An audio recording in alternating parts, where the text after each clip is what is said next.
picks of the week. Wall's out here to make you some money. Are you ready to make some money? All right, yes, we are back with Big Wall's Big Picks of the Week. I am your host, Aaron. We are here with Nate Wahl. Last week, a couple of life issues got in the way. We weren't able to record, but we got Nate's picks out on the website, and we definitely are interested in hearing what Nate has to say this week, because I know we've been talking back and forth, and he's ready to make you guys some money. Nate, what's up, brother? We're doing good. You know, I'm looking pretty good the last couple weeks, so I'm hoping to keep the momentum and hope to make everyone some money that listens, and hope some of my picks that are just a little bit different, not just your okay, we're taking Bama, we're taking Georgia. I like to add a little twist with my picks. Yeah, most definitely. I can definitely tell you tend to do your research on the games that maybe aren't the must-see TV. I will say this. I hope the University of Kentucky was listening to you or tailing your bet when they beat Mississippi State, because they're going to need every bit of $100,000 to pay for their fans charging the field after that win. Yeah, I heard about that. I think it's one of those things, just to get a win over, a big team like Mississippi State is great, but at the same time, it's like, come on, Yeah, hey, rules are rules, but at the same time, you know what? If for Kentucky football, it may have been worth the price to see that kind of celebration on their field. It doesn't happen too often. Let's talk a little bit about the college football landscape and a couple games that are coming up this week, top 25 matchups that you don't necessarily have a play on, and then we'll get into your actual plays, your big six of the week. A couple things that have come down the wire this week. The big story recently is Kelly Bryant will be transferring from Clemson to save his eligibility and redshirt this year. Trevor Lawrence, in my opinion, I don't know if one's necessarily overtaken the job over the other, but Dabo Swinney has decided to go with the freshman going forward, and Kelly Bryant's going to be playing somewhere else next year. Yeah, I think with Kelly Bryant, I think he's an outstanding player. I just think Dabo is kind of I look for the future type coach with potential. Kelly's kind of in he has one more year of eligibility. So, I think he'll be a good transfer pickup. He can play right away versus, having to wait out that year. So I think, somewhere in the Big Ten or somewhere, a lower level SEC school, I think they'd be more than happy to have him. So, I don't think there's really any bad blood in between Kelly Bryant and Dabo Swinney. I just think, the better man won the job, and I think Dabo's going to, and Lawrence are going to have the Clemson in the right direction. Yeah, most definitely. I think in a situation like this, it sets an interesting precedent. He's not the first guy to do this, but he is definitely the biggest name to utilize this transfer rule. Nick Saban obviously has, a very marquee case as well here with his two quarterbacks, Tua Tagovailoa and Jalen Hurts. Jalen Hurts at this point, if he plays this weekend, essentially loses that redshirt status. I don't know what, if you're Jalen Hurts, do. You don't want to, disrupt the team or affect the team, but you got to do something that's best for you. Is Jalen Hurts potentially the next guy to basically invoke the Kelly Bryant transfer? Yeah, I think with Jalen, I think Saban knows best that, he's going to try and give him, less of an opportunity than, they've found their man in Tua, so, it's really hard to go back, from how Tua's produced and versus, Jalen Hurts is a good quarterback. I think he'll have success somewhere, but I just don't think, I think Nick Saban will kind of play nice with him. I don't think he's going to, play him any longer to screw up his eligibility for playing somewhere next year. I think, I think Jalen Hurts could be an asset, at a smaller school or at a mid-major. So, it just kind of depends where, the cookie crumbles with him. I do know he's got kind of a influential family that kind of could get in the way, and, I don't want to say kind of like a big baller type father figure, but, kind of in the way of the, when it was between Tua and Jalen earlier in the year. Kind I feel like he kind of got in the way and kind of said some things he probably shouldn't have said. So, I mean, we'll kind of see how that plays out. Yeah, most definitely. I mean, Nick Saban's come out and basically, yeah, I wouldn't say poo-pooed on these transfer rules, because obviously as a coach you want the maximum amount of talent in your program, but at the same time, you know, here we are in this era of college football, players can be, you know, exposed and shown and showcased on a higher level, even at some of the lower programs. And yes, as much as Jalen Hurts has done for Alabama, that's going to be beneficial for him at a smaller program. I would imagine a guy like that's going to have his pick of the litter among, you know, middle tier Power 5 conferences and most, if not every, you know, Power 6 and below conference.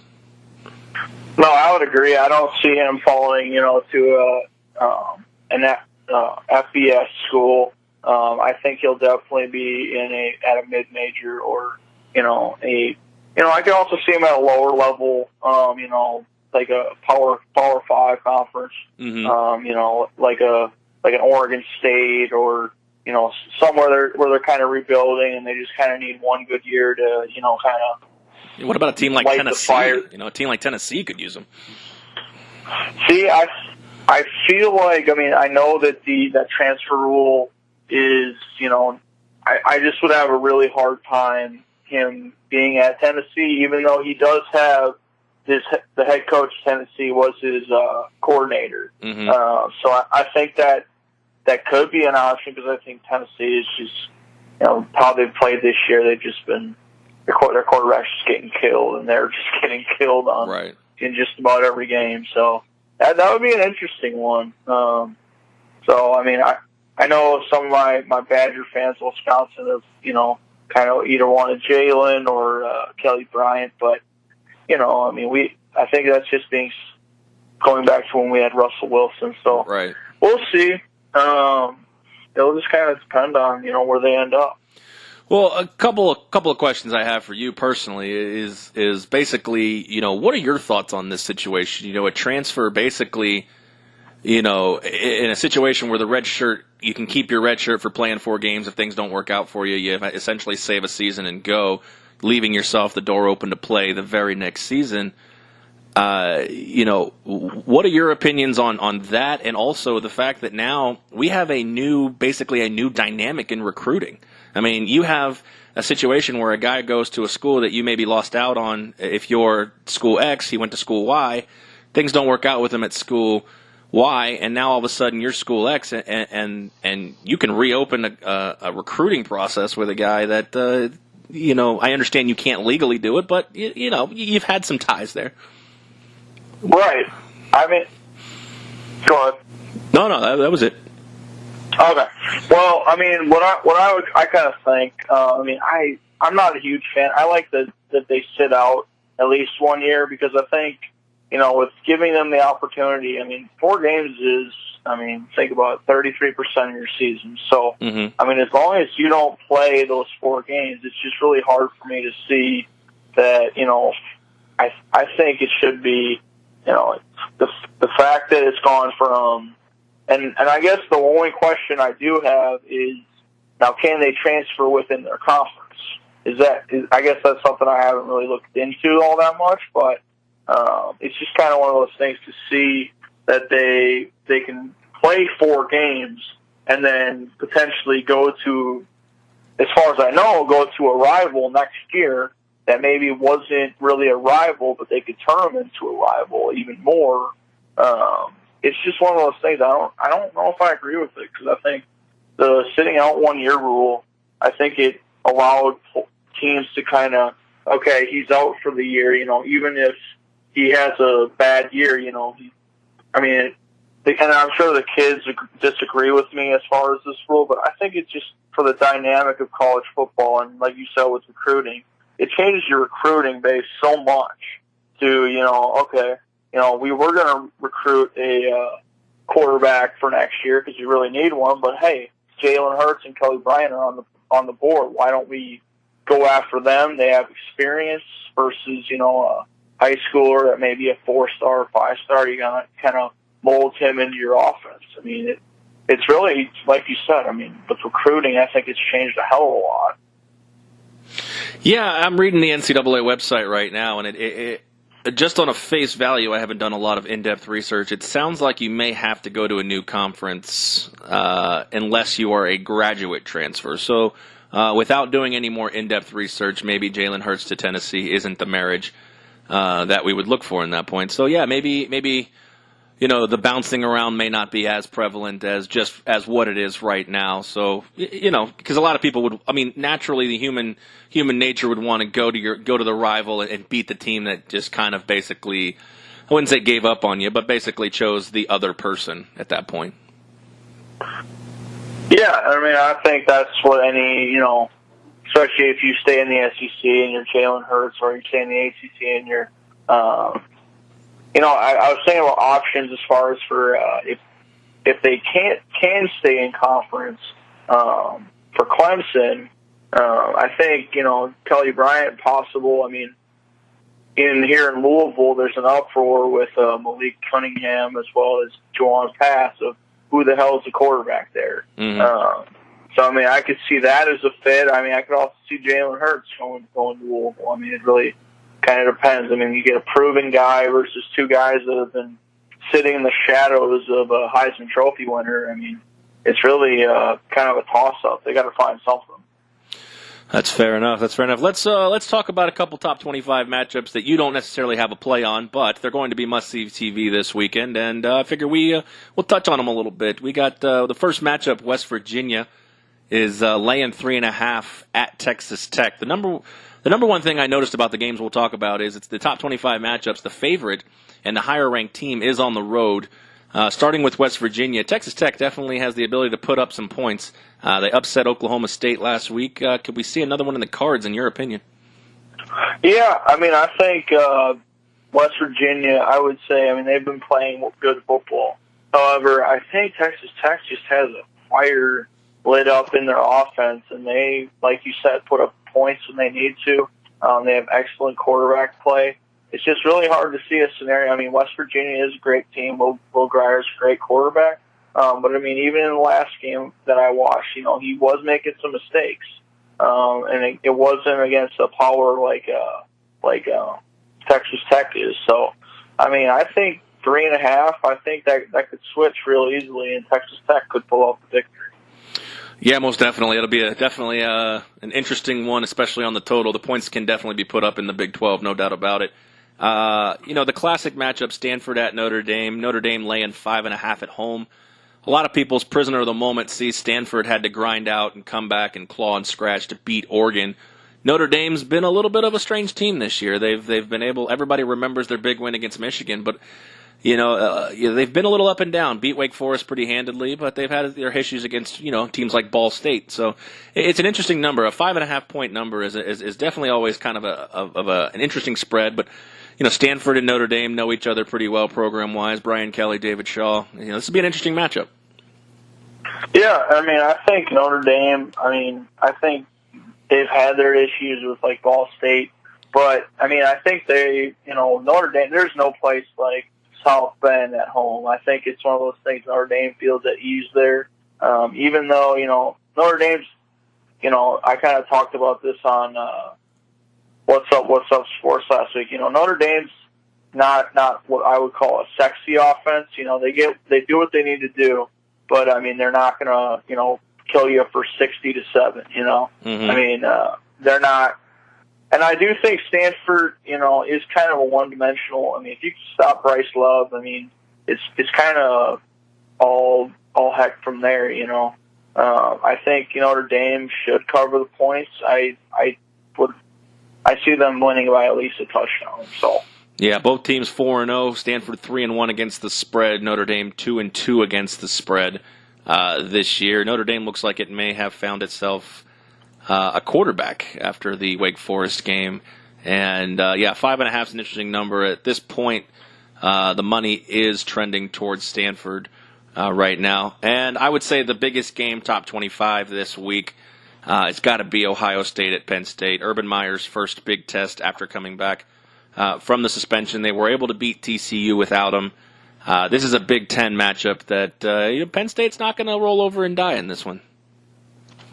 Yeah, I think, Penn State, as far as what I've seen this year, I mean, they have beat teams pretty well, but at the same time, I mean, Ohio State's not a team that you can get down on in the second half. I watched them last week at Illinois, and they were down in the first half. Luckily, they did pull back and score a ton in the second half. But I mean, you can look at that game. You can look at their game against Appalachian State in the anniversary of Appalachian State almost beating Michigan 11 years ago. I mean, it's really tough for me to get behind Penn State when they're struggling with subpar Big Ten teams and maybe average at best mid majors. So I think I'm going to get behind the Buckeyes on this one, and I think their quarterback Haskins just had an outstanding year as a kind of in the shadow of J.T. Barrett. So I think Ohio State should win that one. Yeah, most definitely. It definitely, these top 25 matchups make for a fun, must-see TV weekend in college football. Now let's get into the Big Six, because that's what everybody wants to know. The picks that you are taking the wallet out of your back pocket for. Michigan State is currently a 4-touchdown favorite with the hook against Central Michigan. Michigan State, another team that's been up and down all year, 2-1, 1-2 against the spread. Total in this one's 46.5 right now, and Central Michigan's been a giant slayer in the past. They don't have the talent they used to, but Michigan State definitely has shown a track record of playing down to opponents this season. Yeah, I mean, and if you look at Central Michigan, on the road in their last 7 games against the spread, they've been 6-1. So I mean, that's 83.3% is a pretty good number. Michigan State has struggled against mid majors this year. They played Utah State earlier this year. Only won it by a touchdown at home. So really, I think anything's possible. And if we're just looking at head-to-head, Michigan State and Central Michigan for the spread has only covered the spread against Central Michigan 33% of the time in their last 6 games. So, I mean, I'm not a big player of the, all-time of, how teams have played, but I mean, just kind of looking at those numbers, I think Central Michigan has a good chance to stay within those 4 touchdowns. So, go Chippewas. Yeah, 2/3 of the money currently coming in right now on Central Michigan, so Nate's leaning on that side. Another one, a game that I don't even know if we'll find it on our TV stations, but Nate Wahl gives you the deep dive. He looks into these games. Coastal Carolina at Troy. Both teams 3-1. Troy currently a 14-point favorite at this point. Both teams 3-1 against the spread. I can tell you the one time I bet Troy this year against the spread, that's the one they lost. So Troy's a tough one for me to take. What are your thoughts on Coastal Carolina heading down to Alabama to face Troy?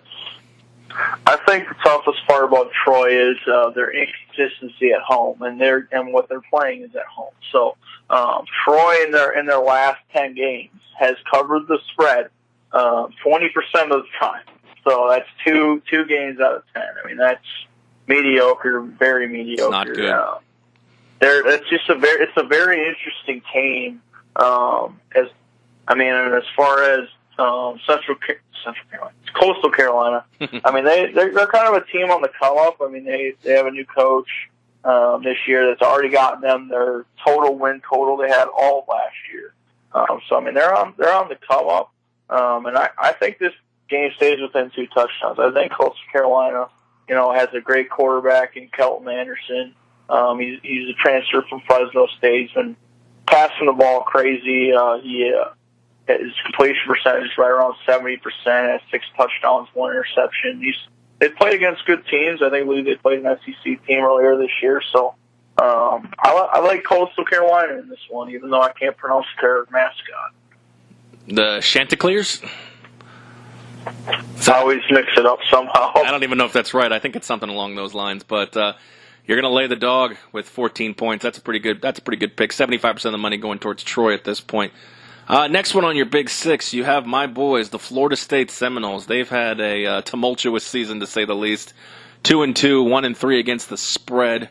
2-2 overall record. currently they are a 6.5-point favorite against Florida State, but they're a dangerous team when it comes to laying points as far as being a backer of Florida State football. Yeah, I mean, I think Louisville's biggest problem is figuring out what the hell they're doing at quarterback. I mean, they have Jawan Pass, they have Malik Cunningham. I mean, I went to a Louisville game a couple weeks ago, and they were kind of funneling between the two. And I still don't think they made decisions because, I mean, they played with Pass and Cunningham last week and got destroyed by Virginia. So, I mean, I just think Cardinals are having a disastrous year if they can't figure out who's their main man at quarterback.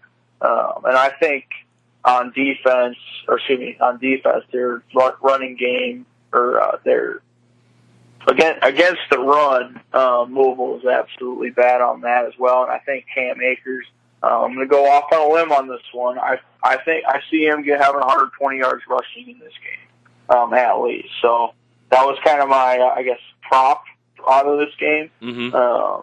I think Cam Akers is going to have a big day against Louisville, and Seminoles are going to win, I think, pretty easily. So you like the spread? You like the spread in that spot, or you just want to take them just a money line straight out? Yep, money line on Florida State. Yep.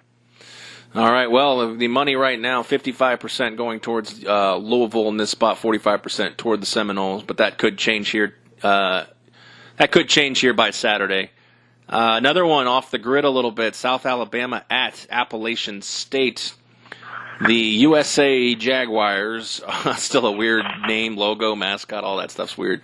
The USA Jaguars are currently getting 26 points to, like you said, your giant killers, Appalachian State, or potential giant killers. You got a 1-3 team overall, 0-2 on the road.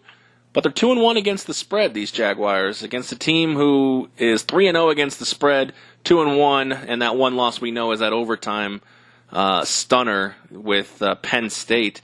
But you like the Jags.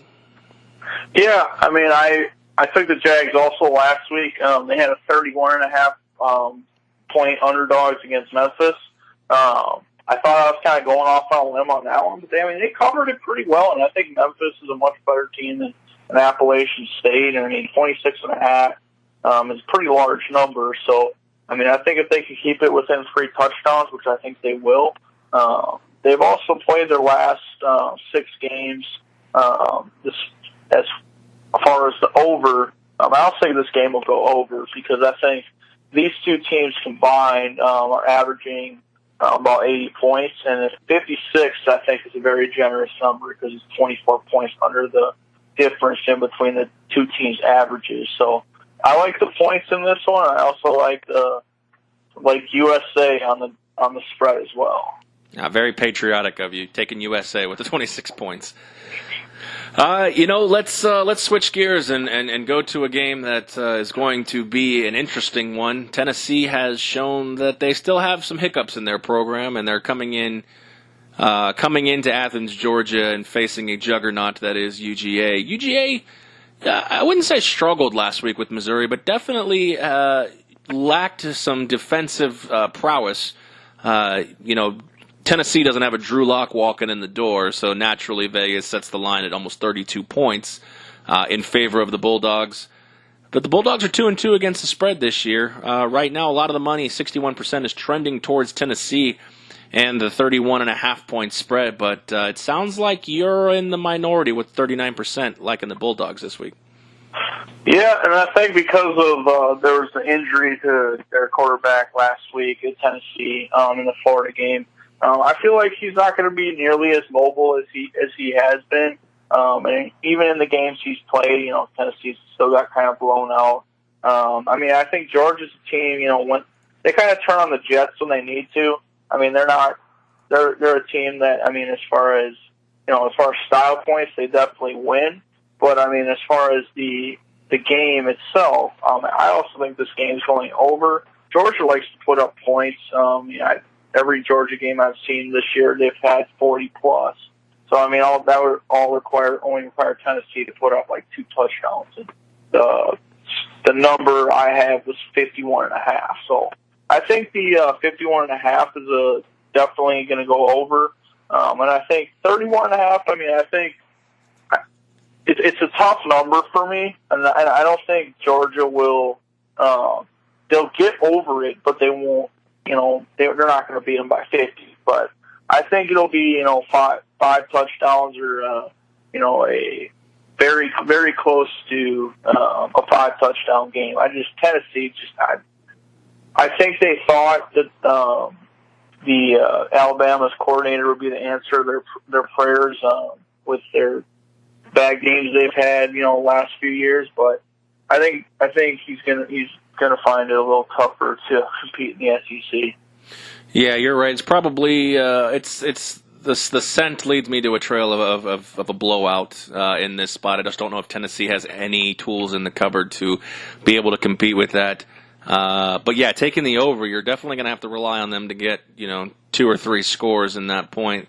And I think that Georgia's defense they've got a couple injuries and they had to replace a lot of players. We know about Roquan Smith.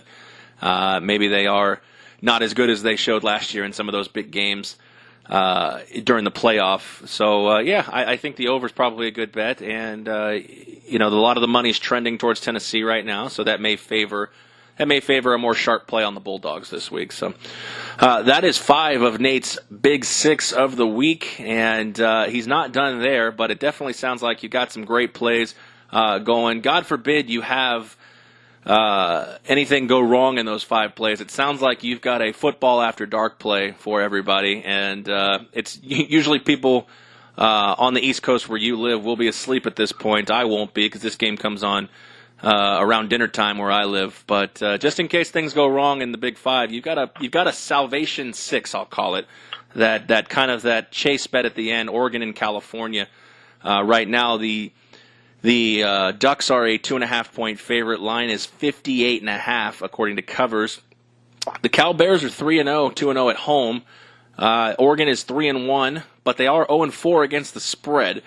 However, you're not touching the teams in this individually. You like the total. Yeah, I mean, I've kind of looked over the last 2 or 3 games that these two have played in the last 2 years. One thing I always notice is these games always go very, very high. I know there was these are the type games. The Pac-12 is kind of another conference, aside from the Big 12, that I don't think gets the recognition for what I like to call shootout football.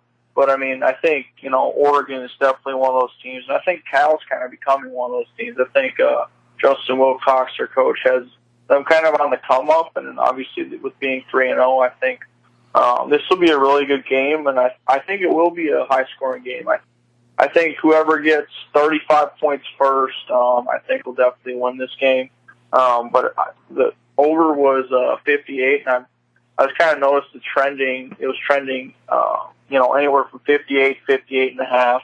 And it's a game that I actually am going to try my hardest to watch the whole game because I know that's tough, being that it starts at 10:30 my time. But I'm going to try and get through it the best I can. So we'll see what happens.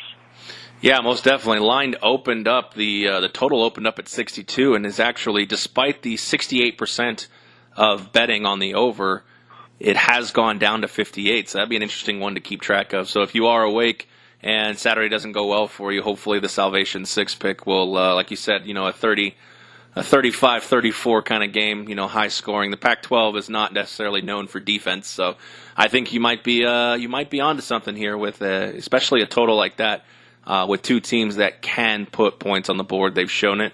Oregon probably will look to get back on track after what I would say is a choke job, in my opinion, against Stanford. So I think you might be on the right track with that 58. It'd be an interesting one to keep an eye on, and especially if you are down for Saturday. If things don't go your way, which we all know, betting on sports is hard, and if it was easy, everybody would do it, and everybody would be a millionaire. But Nate, you got your 6 picks. Let's recap them. We have Central Michigan getting 28.5 at Michigan State. We have Coastal Carolina, the Chanticleers, or whatever we're going to call them, getting 2 touchdowns at Troy. You like Florida State to beat Louisville. Not confident in the spread, so you'll take the money line in that spot. University of South Alabama, the Jaguars, at Appalachian State, getting 26. You like the Jags in that game. UGA to cover the big number, 31.5 or 32, depending on where you find it right now, versus Tennessee's potentially dumpster fire of a program. And like I said, the late night play, Oregon and Cal, you like over the total in that spot. Yep, and that's kind of where I'm at. And I think, I think my favorite game this week I'm going to watch is the Oregon-Cal game, because I was kind of reading that Oregon sometimes can't play on the road. They score very low points on the road, so it'll be kind of interesting to see, how that number holds up, especially when Oregon in their last 3 road games has averaged 8 total points, which is kind of a shocking number coming from such a high-powered offense. Yeah, most definitely. That is a head scratcher, but it'll be interesting. Oregon. Nobody's ever going to deny Oregon's ability to score points. So it's probably a pretty good bet, that 58. So Nate, well, we appreciate you coming on board. Obviously, Nate Wahl's big picks of the week are going to be a mainstay every week here for the rest of the college football season. You can catch Nate Wahl's articles on 12 Ounce Sports Radio. He is the lead college football writer for 12 Ounce. You can catch, obviously, his picks right here on the Vegas Squares podcast, Big Wahl Big Picks edition. And where can they find you on social media, Nate? Yep, they can find me on Twitter, the Brickwall87, and DTP process #1. And then they can also find me on Facebook, NWall23, and also on Instagram, which is also NWall23. So feel free to add me on any of those social media platforms, and I'm happy to help everyone win some money. So let's hope for the best this week. Right on, right on. Let's win some money in college football. That way, Sunday night after the NFL games, we can all take our ladies out for a nice steak dinner at that point. Well, Nate, we appreciate you as always coming on, giving your knowledge, giving your insight, giving us a little taste on what we should be looking for this Saturday. No problem. Happy to do it. We'll see you all next week. All right, that was Nate Wahl with Big Wahl's Big Picks of the Week. I am Aaron. I appreciate you guys tuning in. We'll catch you on the next one.